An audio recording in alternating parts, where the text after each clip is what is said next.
Bueno, muy buenas noches. Eh, Recordemos que venimos estudiando estos últimos martes. Este es el tercer martes ya de esta secuencia, la primera carta de San Juan. En el capítulo 2 estamos. Vimos en el versículo 1 que Jesús es nuestro abogado. Abogado tendremos para con el Padre a Jesús. Vimos en el versículo 2 y parte del 3 que Él es nuestra propiciación. Él hizo posible la propiciación de un nuevo pacto. Él fue propicio para Dios. Y recordábamos que el propiciatorio era la tapa que cubría el arca de la alianza. Jesucristo es la propiciación, porque Él fue nuestro sustituto en esa cruz. Él pagó nuestras deudas. Él nos sustituyó nuestra condena por el pecado y pagó la deuda ante el Padre. Y por medio de algo que se llama la gracia, nos regaló vida eterna sin merecerlo. Porque como lo dice Efesios capítulo 2, versículo 8, por gracia somos salvos, no por obras, para que nadie se gloríe. Ninguno de ustedes puede alcanzar la salvación por sus propias obras. Ninguno se la merece. Por ningún esfuerzo humano puede lograr la salvación, si no es a través de la sangre de Jesucristo. De hecho, no podemos entrar a la presencia de Dios si no es a través de la sangre del Cordero de Dios, de su mano. Él lo dijo claramente en Juan 14:6. Yo soy el camino, es con Él. Yo soy la verdad y yo soy la vida. Nadie puede llegar al Padre si no es por mí. Por eso es a través de Jesucristo que podemos entrar a la presencia de Dios. Doy la bienvenida a Astrid. Dios la bendiga. Y entonces vamos a empezar este tema de hoy. Antes el apóstol en los versículo 1 y 2 que vimos en las 2 semanas anteriores, estaba hablando acerca de vivir en la luz. ¿Se acuerdan? Ahora veremos que va a hablar sobre andar o vivir en amor. El amor entonces constituye la misma esencia de esta carta. Recordemos que estas tres cartas del apóstol Juan, la primera, la segunda y la tercera carta, nos hablan del amor. De hecho, la palabra amor aparece 33 veces en esta primera carta y se coloca un gran énfasis sobre esa palabra amor. Leamos entonces el versículo 3 de este capítulo 2 de la primera carta de San Juan. Dice, en esto sabemos que nosotros lo conocemos si guardamos sus mandamientos. Oiga, qué premisa tan tremenda. En esto sabemos que nosotros lo conocemos si guardamos sus mandamientos.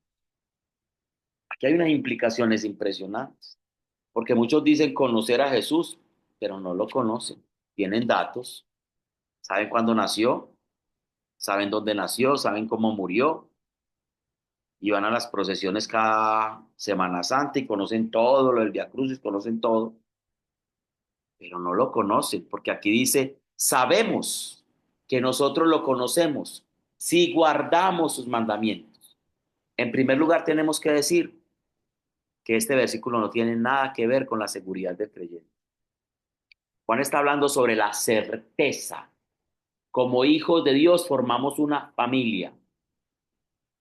Pero ¿cómo podemos tener la certeza, la seguridad de que pertenecemos a la familia de Dios? ¿Cómo tú puedes estar seguro de que realmente estás en la familia de Dios y que no estás por fuera del proyecto de Dios?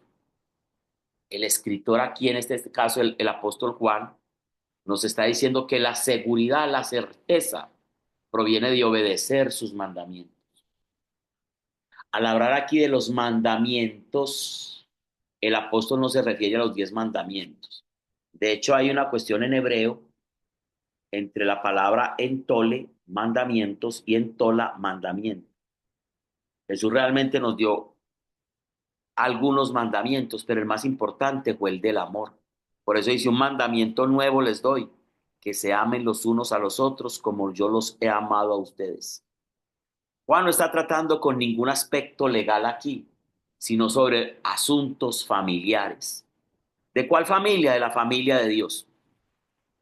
¿Tú eres familia de Dios o estás por fuera de la familia de Dios?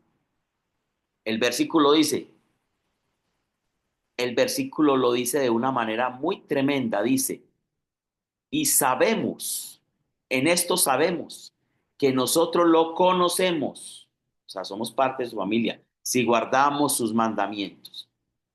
Los 10 mandamientos fueron dados a una nación y en esos mandamientos todas las naciones civilizadas del mundo han basado sus leyes. Cualquier ley que usted vea está basado en los 10 mandamientos de la ley mosaica, o sea, de la ley de Moisés. Pero a eso no se refiere porque es que nosotros ya no vivimos de acuerdo a los mandamientos, porque nosotros vivimos de acuerdo a la gracia, al amor. Los 10 mandamientos son para los que aún no han sido salvados, los que no recibieron a Jesucristo como su Dios, su Señor, su Salvador, no le aceptaron en su corazón. Para ellos deben vivir bajo la ley. Nosotros no vivimos bajo la ley, sino bajo la gracia. Cuando estemos estudiando el libro de los Gálatas, que lo vamos a estudiar dentro de poco, vamos a mirar algo bien interesante sobre eso que ya vimos en Romanos con algunos. Ahora, Dios tiene algo para su propia familia, para la familia de Dios. Es decir, mandamientos para sus hijos. Por ejemplo, en la carta a los Gálatas, en el capítulo 6 versículo 2 hay un mandamiento para los hijos de Dios. Ya no es para el pueblo de Israel, que eran los 10 mandamientos. Para los hijos de Dios hay otros mandamientos para nosotros. Uno de ellos es Gálatas 6:2, dice, sobrelleven los unos a los otros las cargas y cumplirán así la ley de Cristo. En otras palabras, ayudémonos unos a otros a sobrellevar nuestras cargas. Y eso es lo que tratamos de hacer, ¿cierto? En la primera Tesalonicenses capítulo 4 versículo 2 hay otro mandamiento de Jesús. El apóstol Pablo le dijo a la familia de Cristo, a los cristianos, a ti y a mí, porque ya saben qué instrucciones les dimos por el Señor Jesús. Y son los mandamientos de Jesús. Algunos de esos mandamientos fueron mencionados en el último capítulo de la primera carta de Tesalonicenses. Después lo leen en sus casas, la primera carta de los Tesalonicenses. En este último capítulo hemos contado 22 mandamientos, ya que hay algunos de ellos en la carta de Tesalonicenses. Primer mandamiento es, estén siempre gozosos. Dios nos pide, nos manda, pide de nosotros que estemos siempre gozosos. Ojo, el gozo no lo da el mundo. El mundo da placeres. El gozo viene de Dios. Cuando dice estar siempre gozosos es que a pesar de las circunstancias, de las adversidades, tú estás gozoso. Tu vida está llena de gozo. Él quiere que usted, como creyente, sea alegre. En el versículo 17 dice, de la primera carta de Tesalonicenses, dice, oren sin cesar, orad sin cesar. Y este último indica una actitud de oración permanente, sin cesar, sin pereza, en todo momento, en todo lugar.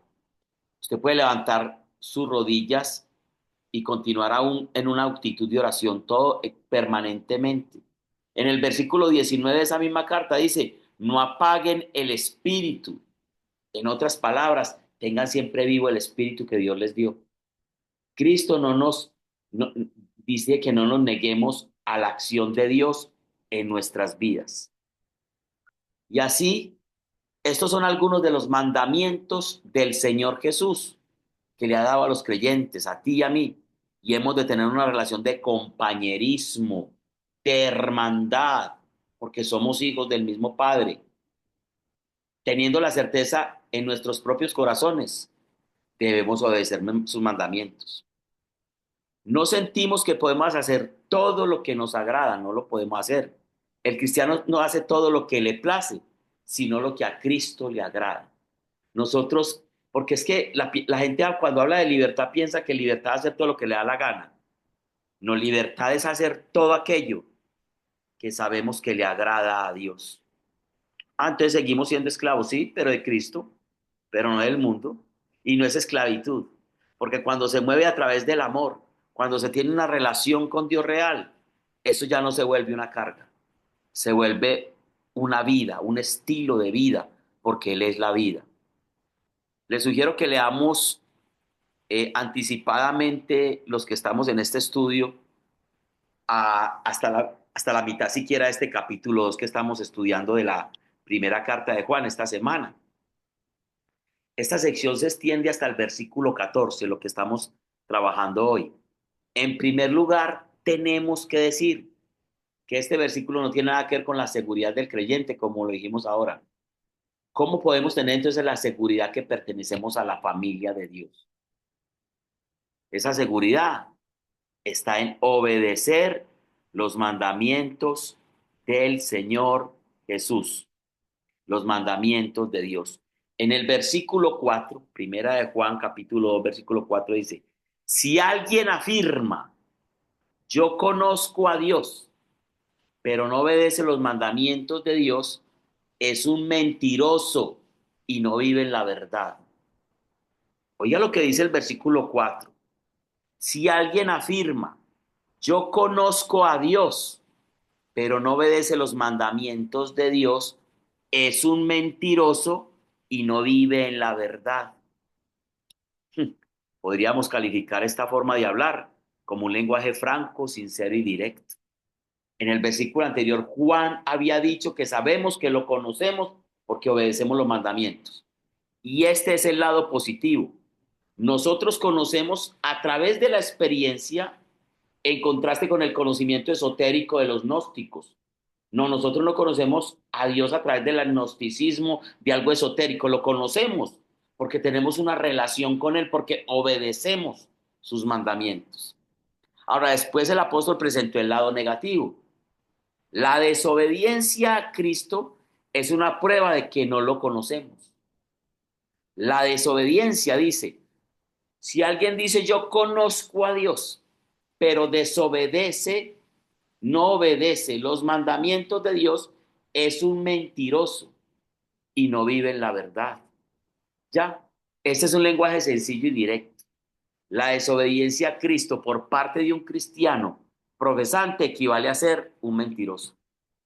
Una persona que profese a Cristo y no obedezca los mandamientos de Cristo no puede hablar de que lo conoce, es un mentiroso. En otras palabras, su vida es una mentira. Será religioso, tendrá mucha religiosidad, pero no conoce a Jesús. Si yo no vivo, si ustedes leen Juan, no es la primera carta de Juan, sino el Evangelio de Juan, que ya se lo he dicho varias veces, capítulo 14, versículo 15. Pero antes de meter eso, de hablarles eso, les voy a meter en contexto. Jesús dijo, este pueblo de labios me adora, pero su corazón está lejos de mí. De labios me adoran. Te amo, Señor, Señor, tú sabes que te amo, tú sabes que te quiero, pero no obedecemos. Vivimos la vida como nos da la gana. Dice, ustedes de labios me adoran, pero su corazón está demasiado lejos de mí. Por eso Juan 14:15 dice, si me aman, obedecerán mis mandamientos. Y mire lo que viene. Después de eso viene un regalo. Porque en el versículo 16 dice algo muy bonito. En el versículo 15 dice, si ustedes me aman, obedecerán mis mandamientos. Y en el 16 dice, y yo le pediría al Padre que les envíe otro consolador, el Espíritu de verdad que habitará en ustedes. O sea, el obedecer a Cristo, además que es demostrarle nuestro amor, también trae el regalo del Espíritu Santo a nuestro ser. Una cosa es decir que usted es un hijo de Dios. Todos lo dicen, yo creo en Dios. Y otra muy diferente es ser un poseedor de la vida de Dios. Tener una nueva naturaleza que clama al Padre para tener comunión y compañerismo con Él y con los demás y quiere obedecerle. Quiere obedecerle. Ahora, resulta difícil creer, y es verdad, que todos aquellos miembros de la iglesia que no tienen un amor por la palabra de Dios y son desobedientes a Cristo, sean realmente sus hijos. Pues es muy difícil. Que una persona que aunque pertenezca a la iglesia, que es religioso, pero no tiene amor por la palabra de Dios y es desobediente a las cosas de Cristo, sea realmente un hijo de Dios. pues no tiene como sentido. ¿Cómo creer que tales personas han pasado por la experiencia de la regeneración? La regeneración, Héctor, 1 Corintios 5:17. El que está en Cristo es una nueva criatura. Las cosas viejas pasaron, todas son nuevas. Nicodemo, te digo que si no naces de nuevo no puedes entrar en el reino de los cielos. Esa es la regeneración. Aceptar el regalo de Jesucristo en la salvación, que es la salvación, su regalo preciado en él. Juan está dejando bien claro que sabemos que lo conocemos porque obedecemos sus mandamientos. Reiteramos que Juan no estaba refiriéndose a los 10 mandamientos que fueron todos dados al pueblo de Israel en el Antiguo Testamento. El apóstol está hablando de los mandamientos que Cristo le dio a la iglesia. Lean el Sermón de la Montaña, los mandamientos de Jesucristo, el mandamiento del amor. Si un hijo de Dios no siente amor por esos mandamientos, él se encuentra en hiel de amargura y en prisión de maldad, como lo dice la escritura en el libro de Hechos capítulo 8, versículo 23. Así lo dice Hechos 8:23. Muy duro y ya los que están conmigo estudiando el libro de Hechos de los Apóstoles saben de qué les estoy hablando, ¿cierto? Ya lo estamos inclusive terminando. Mire lo que dice, porque puedo ver que estás lleno de una profunda envidia y que el pecado te tiene cautivo. Eso lo dice la nueva traducción viviente. En la NBI lo dice de una manera muy bonita, dice, veo que vas camino a la amargura y a la esclavitud del pecado. El que no obedece a Dios va camino a la amargura y a la maldición del pecado. La verdad no está en él. Cuando el Señor Jesucristo se encontraba aquí en la tierra, le dijo al Padre, él, en Juan 8:29, yo hago siempre lo que le agrada al Padre. Mi mayor deseo es hacer la voluntad del que me envió. Eso lo dice el Hijo de Dios. Y recuerde que Jesucristo es el modelo perfecto de Hijo de Dios. ¿Y cuál es el modelo perfecto de Hijo de Dios? Hacer lo que le agrada al Padre. Eso lo dijo Jesús. Nosotros sinceramente no podemos decir esto. Nunca podremos hacer lo que le agrada al Padre. Pero sí podemos afirmar que deseamos agradarle y que hemos dedicado nuestra vida a ese fin, que estamos trabajando en ese fin. ¿Que vamos a pecar? Claro. ¿Que vamos a desobedecer alguna vez? Claro. Pero que nos deleitamos en eso, que vivimos en eso, no. Muy diferente es estar en el pecado o ser pecador que ser cristiano, ser hijo de Dios, salvado por la gracia y cometer algún error. Eso es muy diferente. Aunque a veces tropezamos y caemos, tenemos siempre el deseo de complacerle. Nos arrepentimos, nos duele pecar. Aunque como dice Juan en su Evangelio en capítulo 3 versículo 36, es cierto que el que cree en el Hijo tiene vida eterna. Esa persona confirma su fe cuando en su corazón sabe que quiere cumplir la voluntad de Dios. Él sabe que lo quiere hacer. El ser humano natural nunca quiere hacer la voluntad de Dios. El ser humano que no ha sido regenerado, renacido de Dios, nunca querrá hacer la voluntad de Dios. Y ahí está la diferencia entre un hijo y un no hijo. Realmente la declaración de Juan en el versículo 4 de su primera epístola nos deja una declaración muy fuerte al escribir lo siguiente, el que dice, yo lo conozco, pero no guarda sus mandamientos, el tal es un mentiroso y la verdad no está en él. El que dice, yo conozco a Jesús, pero no guardo sus mandamientos, es un mentiroso y la verdad no está en él. El apóstol Juan nos dirá que el Espíritu Santo fue quien lo impulsó a decir esto. La verdad no está en un individuo que afirma ser un hijo de Dios, pero que no obedece sus mandamientos. Y apenas vamos en el versículo 4, mire todo el jugo que le hemos sacado a esos 4 versículos de esa primera carta de Juan capítulo 2. Próxima semana continuamos con esta serie y seguimos con el versículo 5 y 6, que van muy atados a este versículo 4. Se los voy a leer para que se antojen y vean para dónde vamos.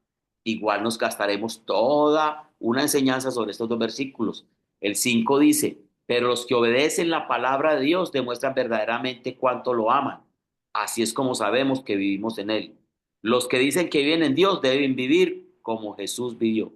Eso lo vamos a ver dentro de 8 días, que serían el versículo 5 y 6, continuando con todo este estudio tan bonito de la primera carta del apóstol San Juan, capítulo 2.